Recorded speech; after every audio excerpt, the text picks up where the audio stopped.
I think that the partnership that Homeward has with agencies and clients is absolutely key to our success as a community. I think that I can work with data all day long, and I can come up with my ideas about what it means or what might be going on and everything, but it's really, a lot of times I'll find something like the National Alliance to End Homelessness got in touch with me several months ago, and they're like, we're really interested in finding out whether these rapid rehousing programs, which are intended to get people out of shelter quickly, get them into housing, there's usually some short-term financial support and everything, and then the family or the individual is on their own, and the National Alliance was interested in finding out whether the fact that we were doing rapid rehousing and that it really came to communities around 2009 with the American Recovery and Reinvestment Act.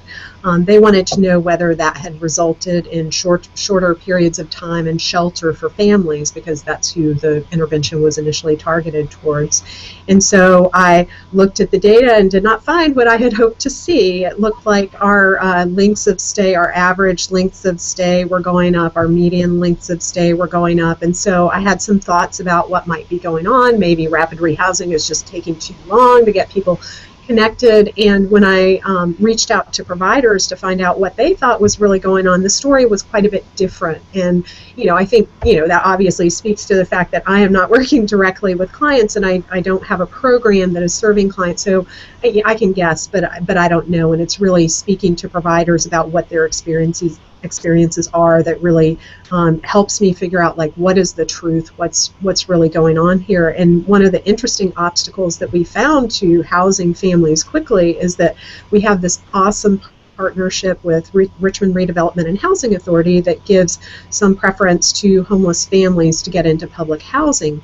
But that's not as quick as we would like it to be. So sometimes a family might need to stay in emergency shelter for 2 or 3 months, which is longer than we hope people will stay in emergency shelter in order to get into public housing. So we're also, providers seem to think that some of the clients that we're serving are people who are more difficult to serve. They have, by that I mean they have greater needs than people that we were serving before.